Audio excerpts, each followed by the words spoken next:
분들은 아마도 본문을 전체적으로 읽으셨을 것 같은데요.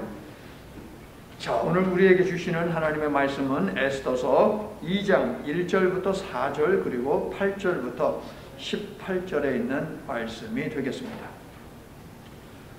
그 후에 아하수에로 왕의 노가 그치매 와스디와 그가 행한 일과 그에 대하여 내린 조서를 생각하거늘 왕의 측근 신하들이 아뢰되 왕은 왕을 위하여 아리따운 처녀들을 구하게 하시되 전국 각 지방의 관리를 명령하여 아리따운 처녀를 다 도성수산으로 모아 후궁으로 들여 궁녀를 주관하는 내시 해계의 손에 맡겨 그 몸을 정결하게 하는 물품을 주게 하소서. 왕의 조소와 명령이 반포되매 처녀들이 도성수산에 많이 모여 해계의 수하에 나아갈 때에 에스더도 왕궁으로 이끌려가서 궁녀를 주관하는 해계의 수하에 속하니. 여러분 읽어주세요. 해계가 이 천을 보고 궁녀를 덮으러 몸을 정결하게 하는 물품과 일용품을 주고 또 왕궁에서 거래주는 7 궁녀를 주고 에스더와 그 궁녀들을 아름다운 처소로 옮기더라. 왕이 모든 여자보다 에스더를 더 사랑함으로 그가 모든 처녀보다 왕 앞에 더 은총을 얻은지라. 왕이 그의 머리에 관을 씌우고 와스디를 대신하여 왕으로 삼은 후에 함께합니다. 왕이 크게 잔치를 베푸니 이는 에스더를 위한 잔치라. 모든 지방관과 신하들을 위하여 잔치를 베풀고 또 각 지방의 세금을 면제하고 왕의 이름으로 큰 상을 주니라. 아멘. 자, 계시, 묵시.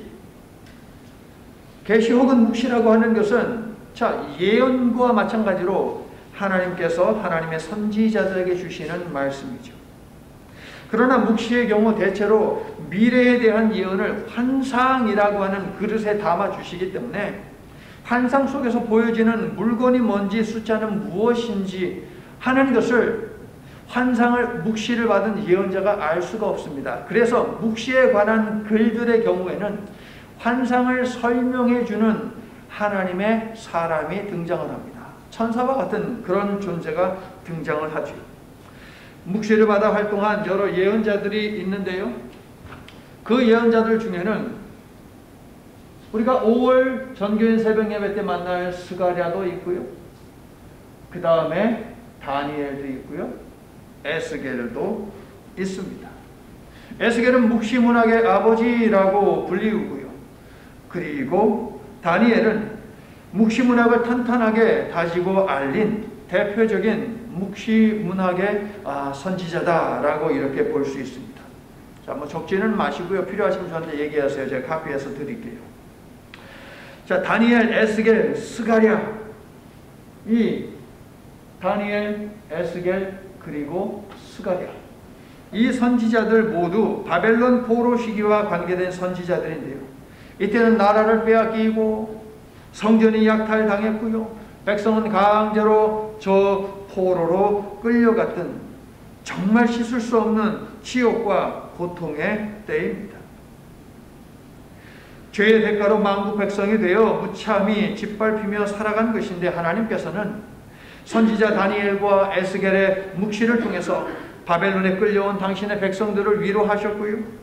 스가랴의 묵시를 통해서는 바벨론에서 포로 생활을 끝나고 고향으로 돌아왔지만 고향의 그 처참한 모습을 보고 낙담해 있는 그 하나님의 백성들을 위로하셨습니다. 자, 이제 핵심입니다. 이처럼 성경의 묵시적인 책들은 무엇이냐? 주의 백성의 삶이 고통스럽고 미래가 불확실할 때에 성행했던 것입니다. 불확실성 속에서 불안해하는 백성에게 아직도 그들의 하나님이 세상을 지배하고 하나님이 계획하신 대로 인류 역사가 진행되고 있다라고 하는 이 사실을 가르치는 책들이 바로 묵시 문학과 관계된 책들, 에스겔서, 다니엘서, 스가랴서, 이러한 책들이 되겠습니다. 예레미야 이러한 예언을 하였습니다. 바벨론에 의해서 너희들이 하나님께 범죄했기 때문에 바벨론에 의해서 멸망한 것은 이미 하나님께서 작정하신 것이다. 그러므로 바벨론을 대적하다가 불필요한 고난을 당하지 말고 그냥 바벨론이 너희들 데려가면 그냥 조용히 데려가서 거기에서 집 짓고 자식 낳고 결혼도 하고 자식도 낳고 그렇게 살아라 라고 예언을 했죠. 세상적으로 생각할 때 이 말은 뭡니까? 목숨 걸고 내가 나라를 지키겠다라고 하는 대부분의 사람들에게 예레미야의 예언은 무엇이냐? 야, 이 매국노야 라고 하는 소리를 들을 만한 그러한 예언이죠. 아니, 목숨을 잃더라도 나라를 위해서 투쟁하고 싸우고 그래야지 왜 그냥 순종하면서 바벨론이 그냥 하라는 대로 하냐라고 하는 것 아니겠습니까? 그래서 예레미야는 많은 오해를 받았고 많은 고난을 당하지 않았습니까? 그러나 예레미야를 통해 주신 하나님의 말씀에 순종해서 바벨론으로 간 사람들이 있습니다. 물론 자발적으로 가지 않았습니다. 느부갓네살이 끌고 갔기 때문에 강제로 바벨론으로 끌려갔던 사람들이지만 흩어진 각자의 자리에서 믿음을 지키며 회복하시겠다는 하나님의 약속을 붙들고 그 약속이 이루어지기를 간절히 소망하며 믿음을 지킨 사람들도 있었다고요. 대표적인 사람이 누구입니까? 다니엘입니다. 그리고 모르드게의 조상도 그 중에 하나가 되겠습니다. 에스겔도 마찬가지. 올해는 2022년입니다. 22년 전은 2000년, 또 1000년 전에는 1000년, 또 1000년 전에는 0년이죠. 그러면 요 밑에는 뭡니까? 제가 여러분에게 여쭤봤더니 마이너스라고 했죠. 예, 산수와 수학에서는 마이너스라고 이야기합니다. 그런데 역사에서는 기원전이라고 이야기를 합니다. 그래서 뒤로 갈수록 이렇게 숫자가 커지는 것이죠. 바벨론 왕 느부갓네살은 1차, 2차, 3차 세 번에 걸쳐서 유대인들을 바벨론으로 포로로 끌고 갔습니다. 기원전 605년 느부갓네살은 이집트와 아시리아가 서로 연합을 해가지고 바벨론을 대적했는데 갈그미스라고 하는 곳에서 전쟁을 벌여서 얘네들을 완전 대파해버립니다. 엄청난 승리를 거둔 것이죠. 승리를 거두고서 그는 이제 바벨론으로 북진해서 올라오지 않습니까? 그때 반드시 거쳐가는 것이 팔레스틴, 이스라엘 땅이 되겠습니다. 이스라엘을 무참히 짓밟았습니다. 하나님의 성전을 회파했습니다. 그리고 성전에 있는 하나님께 예배드리는 그런 기구들을 다 약탈해갔죠. 그 당시에는 여호야김이라는 자가 왕으로 있었습니다. 여호야김을 비롯하여서 다니엘, 이러한 사람들, 왕족들, 귀족들, 이런 사람들이 포로로 끌려갔죠. 두 번째는 기원전 597년이 되겠습니다. 597년은 여호야긴입니다. 이번에는 여호야긴이 왕으로 있을 때가 되겠습니다. 바벨론 왕 느부갓네살은 여호야긴뿐만 아니라 그의 부모 그리고 그의 와이프들, 신하들, 권력이 있는 자들, 똑똑한 자들, 이러한 자들을 전부 다 데리고 올라갔어요. 왜요? 더 이상 반역을 꿈꾸지 못하게 만들기 위해서 권력을 가지고 있는, 반란을 꾸밀 수 있는 모든 자들을 갖다가 통째로 다 줄여가지고서 데리고 갔습니다. 이때 끌려간 사람 중에 에스겔이 있었고요. 모르드게의 조상도 거기에 들어가 있습니다. 세 번째로 끌고 갔을 때는 기원전 586년이 되겠습니다. 이때는 시드기야가 있었죠.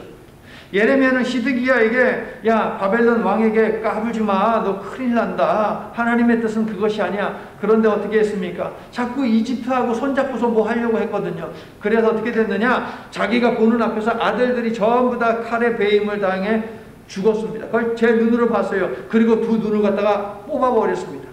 그 상태로 그를 갖다가 묶어가지고서 바벨론으로 끌고 가지 않았습니까? 너무나도 비참하죠. 이때 끌려간 사람 중에 스라야가 있는데 스라야는 에스라의 아버지가 되겠습니다. 당시 대제사장으로 있었던 사람이고요. 에스라가 그의 아들이 되겠습니다. 자, 이러한 시대에 주신 말씀이 바로 다니엘서거든요. 다니엘서는 이러한 시대에 주신 하나님의 말씀인데요. 자, 유대인의 성경에서 다니엘서는 어디에 있느냐? 에스더서 바로 다음에 있어요. 둘이 같이 붙어 있다는 것이죠. 유대인을 지배하는 나라만 다를 뿐 바벨론, 다니엘서에서는 바벨론이, 그리고 에스더에서는 페르시아가 지배할 뿐 주제는 똑같아요. 다니엘서도 에스더서도 무슨 이야기를 하느냐? 이스라엘이 망하고 포로가 되어 끌려오게 된 일부터 종말에 이르기까지의 일을 기록하고 있는 것이 다니엘서 아닙니까? 그런데 그러한 다니엘서도 페르시아의 지배를 받고 있는 것을 배경으로 하는 에스더서도 둘 다 무슨 이야기를 하느냐? 역사를 주관하는 것은 세상의 권력이 아니고 하나님이다라고 하는 것을 뚜렷하게 보여주는 책이 바로 다니엘서, 에스더서다라는 것입니다. 다니엘서를 짧게 제가 세 가지만 요약해서 말씀을 드릴게요. 에스더서하고 관계가 되어 있거든요. 첫째, 여호와 하나님께서 자기 백성들 때문에 이스라엘을 망하게 하시고 생존자들을 바벨론으로 포로로 끌고 가신 그것은 무엇이냐? 하나님이 하셨다는 것이죠. 바벨론이 강해서 이스라엘이 멸망한 것이 아니라 하나님께서 계획을 가지고 이 일을 하셨다라는 것이 다니엘이 가르쳐주고 있는 부분입니다. 두 번째, 유대인들이 자유민으로 살지 못하고 고향에서 자유민으로 살지 못하고 포로가 되어서 저 그발강가 저 바벨론에서 포로로 이렇게 억류되어서 살고 있는 것은 그들의 신 마르둑이 강하기 때문이 아니고 유대인의 신 여호와가 너무나 무기력하기 때문이 아니고 하나님께서 태초부터 세우신 세세한 계획에 따라서 지금 역사는 진행되고 있다라고 하는 것을 다니엘서는 보여줍니다.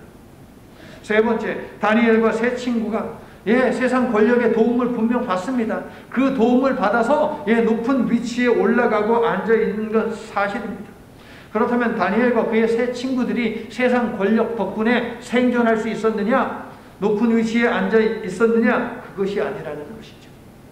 그들에게 높은 위치를 주고 또한 그들의 생명을 보존하도록 역할을 한 그 세상 권력은 하나님이 조종하셨다라고 하는 것을 다니엘서는 이야기합니다. 성도 여러분, 주의 백성을 지켜주는 것은 세상 권력이 아니라 우주를 통치하는 여호와 하나님의 은혜다라고 하는 이 사실 믿으십니까? 이게 바로 다니엘서입니다. 다니엘서의 주제가 찾아지는 다니엘서 1장 9절입니다. 남의 땅에서 포로로 식민지 백성으로 이민자로 살아가는 주의 백성들을 위해 여호와께서 모든 것에 개입하시어 세세히 조종하고 계신다라고 하는 이 사실을 암시합니다. 자, 함께 다니엘서 1장 9절, 여러분 얼른 빨리 좀 찾아보세요. 다니엘서 1장 9절. 여호와께서 모든 것에 개입하시어 하나님께서 모든 것을 조종하고 계신다. 세세하게. 다니엘서 1장 9절. 함께 우리 한 목소리로 시작. 하나님이 다니엘로 하여금 환관장에게 은혜와 긍휼을 얻게 하신지라. 자, 일단 은혜라는 단어에다 네모박사를 일단은 한번 해보세요, 여러분. 자, 여러분, 은혜와 긍휼에 해당하는 단어는 그 단어 헤세드하고 라함이라고 하는 단어인데요, 하나님의 성품이에요. 하나님의 성품을 상징하는 가장 대표적인 것이 바로 이 헤세드, 우리가 룻께서 많이 배우지 않았습니까? 헤세드하고 라함이라고 하는 단어라고요. 긍휼, 은혜와 긍휼. 환관장이 다니엘을 잘 봐서 그를 대해준 것이 아니라 하나님께서 환관장에게 하나님의 마음을 주셔서 하나님의 마음으로 다니엘을 대하게 하고 계신다라고 하는 것이 지금 1장 9절에서 보여지는 것이죠. 자, 에스더서는요, 다니엘이 활동하고 최소 50년이 지난 후의 일을 기록을 하고 있습니다, 여러분. 여러분이 직접 확인하셨듯이 에스더서는 비록 여호와 하나님이 그 책 안에는 등장하지 않습니다. 여호와라는 단어도 없고 하나님이라는 단어도 없습니다. 그러나 하나님의 임재와 역사하심이 없는 것은 결코 아니라는 것이죠. 에스더서는 미래가 보이지 않는 현실을 살아가는 주의 백성에게, 답 없이 살아가는 백성에게 다니엘서처럼 하나님은 여전히 주의 백성을 위해 일하고 계신다라고 하는 사실을 증거하는 책, 이게 바로 에스더서. 그러므로 다니엘서와 에스더서는 똑같은 주제다라고 제가 말씀을 드리는 것이에요. 자, 오늘 본문은 길어서 다 읽지 않고 핵심만 읽었는데요, 오늘 본문 9절과 17절을 보게 되면 다니엘서 1장 9절에 사용된 헤세드, 은혜에 해당하는 헤세드라는 단어가 거기에 분명히 있습니다. 여기에 관해서는 잠시 후에 제가 말씀을 드릴게요. 여호와 하나님은 보이지 않지만 하나님의 언약적 사랑을 강조하는 헤세드가 주의 백성과 함께하고 있다라고 하는 것이 오늘 본문 9절과 17절을 통해서 선포되고 있다 하겠습니다.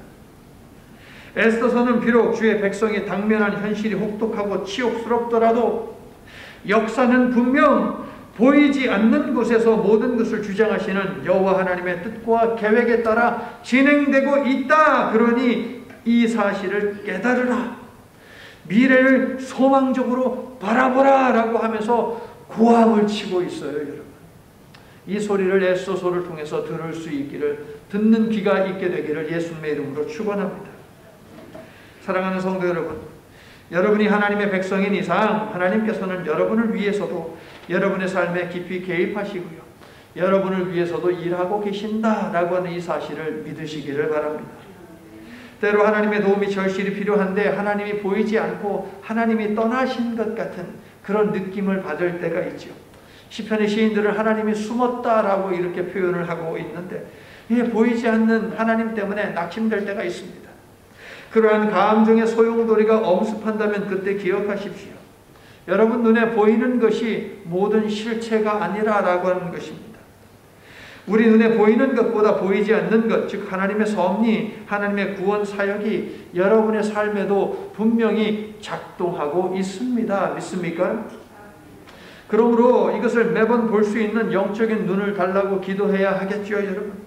그것을 봄으로 절망스러운 현실 속에서 무너지지 않고 오히려 소망 중에 기뻐하는 주님의 자녀들, 백성들 다 될 수 있기를 예수님의 이름으로 축원합니다. 자, 술김에 뭔가 일을 저질렀어요. 그래서 술꾼들 보면은 아침에 일어나서 가장 먼저 확인하는 게 자기 카드라고 하더라고요. 간밤에 자기가 또 긁었나 안 긁었나 그거 본다고 하더라고요. 그런 사람들 술에서 깨면은 후회합니다. 아하수에로 왕도 마찬가지였습니다. 최고의 아름다움을 가진 사람이라고 생각한 왕후를 폐위시키고 나서 시간이 얼마가 지났는지 알 수는 없지만 아하수에로는 자기가 했던 그 일을 기억하면서 후회했습니다. 그 1절에 나오는 것이죠. 술김에 의시되던 자신에 대해서 후회했을 수도 있고, 순간적으로 치밀어 오른 화를 다스리지 못해서 후회했을 수도 있고, 듣지 말아야 하는 신하들의 말을 충동적으로 듣고 충동적으로 결정한 것에 대해서 후회했을 수도 있습니다. 또한 조서를 고치지 못하게 그렇게 작성을 한 것에 대해서 후회를 했을 수도 있습니다. 여러분은 어떻습니까? 얼마나 자주 후회하며 사십니까? 여러분이 한 말에 대해서, 여러분이 한 행동에 대해서 얼마나 자주 여러분은 후회하십니까? 평생 후회하지 않는 사람이 있을까요, 여러분? 자기가 한 일에 대해서 평생 단 한 번도 후회하지 않고 사는 사람이 있을까? 없습니다. 민수기 23장 19절은 하나님은 인생이 아니시기에 후회가 없다고 하시는데, 구원을 위해 세밀한 계획을 세우고 행하시는 하나님께 우리의 마음을 쏟아내 놓으면 후회를 그나마 그래도 덜 하면서 살겠다라고 생각이 드는데, 여러분도 동의하세요? 동의하시면 저와 함께 찬송 불러볼까요? 주 예수께 조용히 나가 내 마음을 쏟아놓으라, 내 마음을 쏟아놓으라. 늘은 미리 보시는 주님, 늘은 미리 보시는 주님, 큰 은혜를 베푸시리, 큰 은혜를 베푸시리. 아멘. 왕후의 자리가 얼마 동안 공석으로 있었는지 알 수 없지만 왕이 와스디를 그리워하는 것을 눈치챈 신하들은 재빠르게 왕후 간택에 관한 제안을 합니다. 페르시아 왕국에서는 왕이 바꿔 고칠 수 없는 조서는 존재하지 않습니다. 자기가 쓴 조서를 갖다가 고치고 또 고치고 고치고 또 고치고 할 수 있는 것이 페르시아의 법이었고, 페르시아 왕들은 실제로 그렇게 했습니다. 창피를 무릅쓰고 권력을 앞세워 페르시아 유다의 왕 아하수에로가 자기가 썼던 고칠 수 없다라고 한 것까지 다 무시하고 새롭게 조서를 갖다 작성해서 왕후 와스디를 본래의 위치로 되돌려 놓을 수 있었습니다. 자, 그렇게 되면 어떻게 됩니까? 그녀의 폐위에 앞장섰던 자신들의 목숨이 위태하지 않겠습니까? 또한 아하수에로는 어떤 자인가 자신의 행동을 원망하기보다는 왕후 폐위를 니네들이 선동했지 하면서 그들을 추궁하면서 그들을 죽음에 이르게 할 수도 있었습니다. 그렇기 때문에 얼른 왕의 마음을 사로잡을 만한 여인을 구해서 왕후의 빈자리를 채우고자 했던 것이죠. 신하들은 왕후 폐위 때와 마찬가지로 왕후 간택을 위한 일에도 압력을 행사했을 것입니다. 1장 21절을 보니까 아하수에로 왕은 무무간의 말을 좋게 여겨 그 말대로 했다고 되어 있습니다. 그런데 2장 4절을 보니까 똑같아요. 이번에도 신하들의 말을 좋게 여겨 그 말대로 합니다. 자, 이 즈음 되면 페르시아 제국의 권력은 누가 가지고 있습니까? 아하수에로 왕이 가지고 있습니까? 아니면 신하들이 가지고 있습니까? 신하들이 가지고 있는 거예요. 꼭두각시에 지나지 않는 것이죠. 아하수에로 왕의 허락하에 왕후 간택을 시작합니다. 간택의 시작부터 마칠 때까지 하나님의 보이지 않는 섭리가 곳곳에서 찾아지고요. 에스더가 왕후가 될 것이라고 하는 암시도 계속해서 찾아집니다. 6가지 정도 되는데요. 자, 오늘 설교 제목 한번 보세요. 뭡니까? 숨은 하나님의 섭리 찾기. 자, 다 함께 찾아보자고요. 첫째, 페르시아가 왕비를 선발하는 방법 속에 하나님의 섭리가 있는데요. 전통적인 그들의 방법은 무엇이냐? 귀족, 왕족 가운데 최측근인 사람들이 자신의 딸을 갖다가 왕에게 주어서 그렇게 왕후가 되는 것이 전통적인 방법이었습니다. 그런데 뜬금없이 전국 각 지방에 사는 아리따운 처녀들을 불러 모아가지고 그 중에 선택하자라고 하는 방법이요. 2절을 보십시오. 3절도 보십시오. 4절도 보십시오. 왕후의 조건은 무엇입니까? 오직 하나, 예쁜 외모입니다. 자, 그러면 여러분 생각하겠죠. 일단은 여자는 예쁘고 봐야 되겠구나. 다음 주에 말씀을 듣게 되겠지만 이 시대에는 예쁘면 안 돼요. 예쁘면 큰일 나는 시대입니다. 다음 주에 여러분들에게 말씀을 드릴게요. 왕의 명령을 거역한 왕후 와스디를 폐위시켜야 한다고 제안한 무무간과 그 제안에 동조한 신하들은 아마도 각자의 딸을 왕후로 앉힐 큰 그림을 그리고 있었을 것입니다. 자, 아무튼 이러한 방법이 궁중 대신의 입에서 나오게 된 배경은 무엇이냐? 에스더에게는 왕족 혹은 귀족 이런 자들하고 연줄이 닿을 수 있습니까? 에스더가? 결코 닿을 수 없죠. 에스더에게는 왕족, 그 다음에 귀족 아는 사람도 없고요. 연결될 수도 없어요. 그렇기 때문에 이런 에스더가 왕후가 될 수가 없습니다.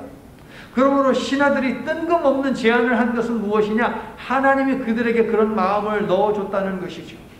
왜냐하면 에스더를 하나님의 종을 하나님의 딸을 왕후의 자리에 앉혀서 하나님의 백성들을 지키고자 하나님이 계획하셨기 때문이라는 것이죠.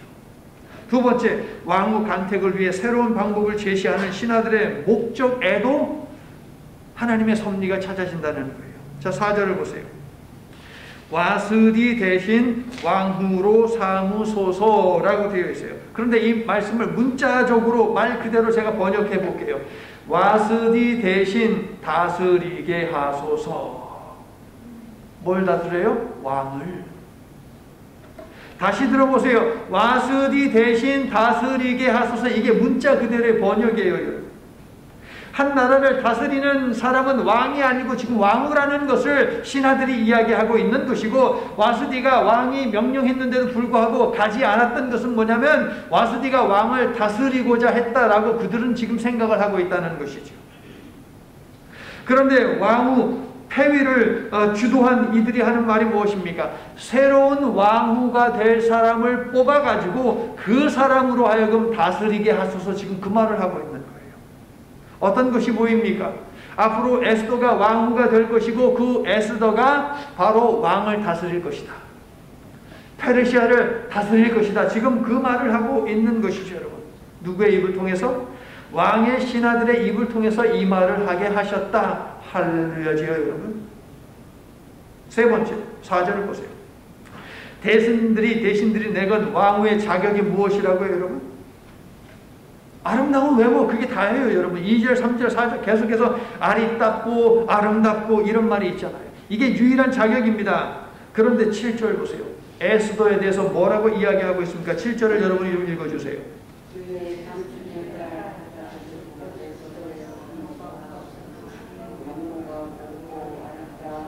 자, 여기까지 에스더는 어땠다고요? 용모가 곱고 아름다웠다. 2절과 3절과 4절에서 왕후가 될 조건으로 삼은 그 히브리어 단어들이 있는데 지금 여기 다 들어와 있어요.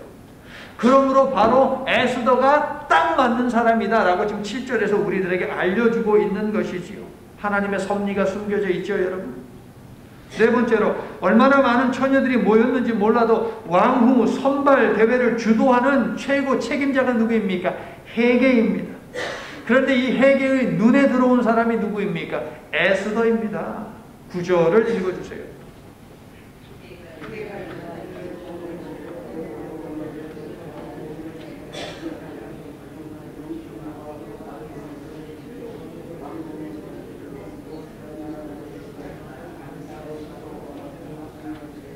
자, 일단 은혜라는 단어에다가 네모 박스를 여러분 해 두세요.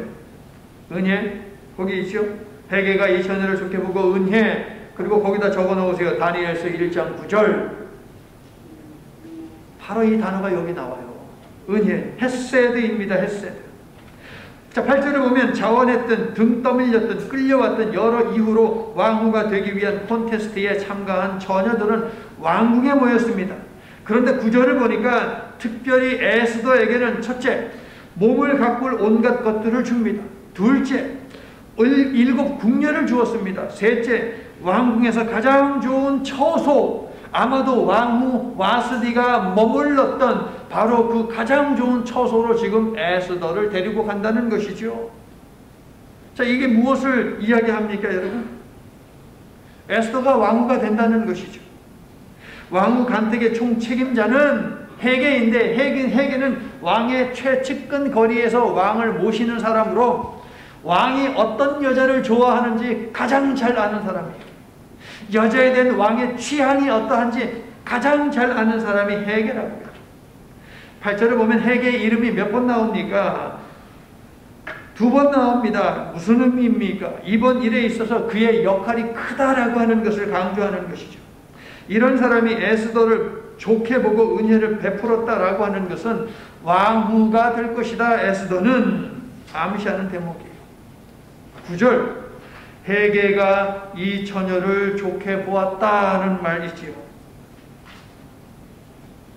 야, 이 문장은 여러분 에스더가 헤게를 기쁘게 했다라고 해야 정확한 번역입니다. 에스더가 헤게를 기쁘게 만들었다고 해요. 비록 왕궁에 끌려온 것은 그녀의 의지와 상관없는 일일 수 있겠지만 왕궁에서의 운명을 에스더 스스로 개척해 나아가도록 하나님께서 용기를 주고 계신다라는 것을 알 수 있어요. 아니, 처녀가, 그죠? 자기 민족을 떠나서 삼촌의 지금 돌봄을 받고 지금 그렇게 성장한 것 아닙니까? 홀로 그렇게 왕궁에 떨어졌는데 얼마나 무섭겠습니까? 그런데 적극적으로 주도적으로 나서서 지금 헤게를 기쁘게 하고 있다는 것이죠. 하나님께서 용기를 그녀에게 주신 것입니다. 헤게가 왕으로 뽑힐 처녀를 위해 준비해둔 7 궁녀까지 에스더에게 붙여주니 에스더가 틀림없이 왕후가 된다는 거예요. 7 궁녀는요, 지금 왕후가 뽑히면은 지금 왕후를 보필할 후궁들이에요, 여러분. 그 궁녀들이에요, 여러분.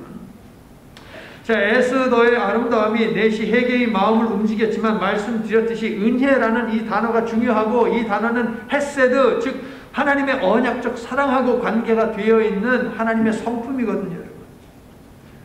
여호와 하나님께서 헤게를 통해 에스더와 모르드게 그리고 주의 백성들을 위해 언약을 생각하시며 지금 일하고 계신다라고 하는 것을 보여주는 것이 바로 오늘 9절에 나와 있는 은혜에 해당하는 단어입니다. 9절을 다시 보세요. 은혜를 베풀었다. 더 정확한 번역은 은혜를 획득했다는 거예요.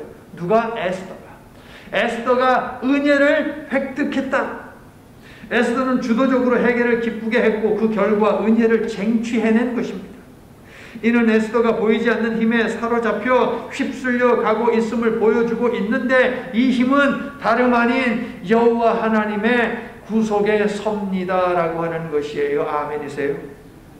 지금 이 힘에 지금 이끌림을 받고 있는 거예요. 에스더. 성도 여러분, 여러분이 지금 어떤 문제로 기도를 하든지 간에 여러분이 하나님의 백성인 이상 하나님께서 여러분의 기도를 들으셨고요.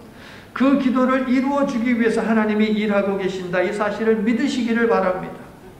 하늘나라는 침노하는 자의 것이라 하셨으니 여러분도 에스더처럼 당차게 하나님의 은혜를 찾으십시오. 구하십시오. 그래서 차지하시기를 예수님의 이름으로 간절히 축원합니다.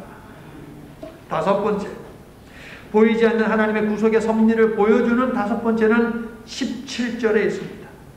먼저 15절을 보면 에스더는 헤게가 제공한 것 외에 다른 어떤 것도 요구하지 않았습니다. 이 말은 뭡니까? 다른 처녀들은 헤게에게 온갖 것들, 자기들이 원하는 것들을 요구했죠. 그러면 그 원하는 것들을 통해서 뭐 하려고요? 왕을 유혹하기 위해서, 왕의 성적 자극을 갖다가 확 높이기 위해서 자기들이 생각하는, 알고 있는 모든 정보를 총동원해가지고 그것들을 활용하고자 했다는 것이죠. 온갖 술수와 특별한 기교와 도구뿐만 아니라 미신적인 방법들이 모두 다 동원되어서 왕의 마음을 사로잡으려고 했다는 것입니다. 그러나 에스더는 아니었다는 거예요. 그러나 에스더는 오직 헤게가 준 것, 그것만 가지고 자신을 가꾸었다라고 하는데요. 이것은 무엇입니까? 여호와 하나님에 대한 전적인 신뢰가 에스더에게 있었다라고 하는 것을 알 수 있죠. 왕의 와이프가 되든 되지 못하든, 왕후가 되든 되지 못하든 이것은 전적으로 하나님께 달려있다라고 하는 것을 에스더서는 보여주고 있더라라고 하는 것입니다. 자, 그러면 헤게의 입장에서는 어떻습니까? 헤게는 지금 에스더가 유대인인지도 모르고요, 에스더가 여호와 하나님을 믿는 유대인인지 믿고 있는지 그것 전혀 알지 못합니다. 그런데 헤게가 보니까 다른 모든 처녀들은 이것도 달라 저것도 달라 뭐 달라는 게 엄청 많아요. 그런데 에스더는 자기가 준 것 외에는 아무것도 요구하지를 않아요. 그러면 헤게의 입장에서 어떤 생각하겠습니까?